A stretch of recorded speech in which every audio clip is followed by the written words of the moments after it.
Il y a un an, la ville de Saint-Priest annonçait vouloir vendre 9 tableaux d'art qui appartiennent à l'Artothèque. Parmi eux, une œuvre estimée à plus de 10 millions d'euros. Mais l'État a rendu un avis défavorable. Les explications de Lauriane Pellaou. C'est un tableau qui ne fait toujours pas l'unanimité. Saint-Priest ne peut pour l'instant pas vendre aux enchères 9 toiles de son Artothèque, comme la ville l'aurait souhaité. L'État a rendu un avis défavorable concernant de futures enchères. Le maire est déçu, mais il ne perd pas espoir. Je pense qu'entre gens raisonnables, il y a certainement moyen de trouver un compromis. Moi, j'ai laissé les portes ouvertes. Eux sont sensibles à la négociation. Donc l'un comme l'autre, on devrait pouvoir arriver certainement à trouver un point d'accord, un point d'entente pour l'avenir de ces œuvres d'art.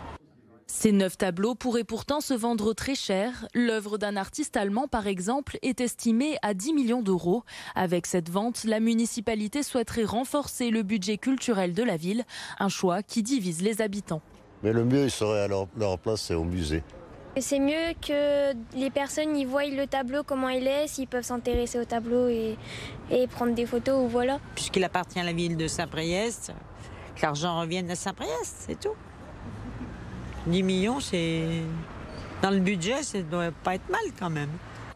Pour l'instant, l'État refuse le déclassement de ces tableaux. Ils doivent trouver leur place dans un musée français.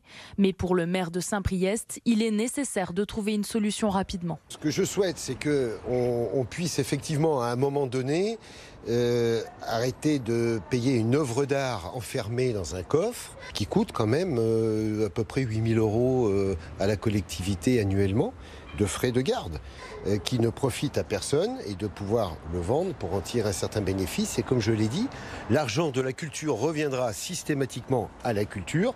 Et là, on parle quand même de quelques millions d'euros, ce qui aujourd'hui, dans les contraintes des collectivités, contraintes financières des collectivités, sera les bienvenus. Une discussion entre la Direction régionale des affaires culturelles et la mairie de Saint-Priest est prévue dans les prochains jours.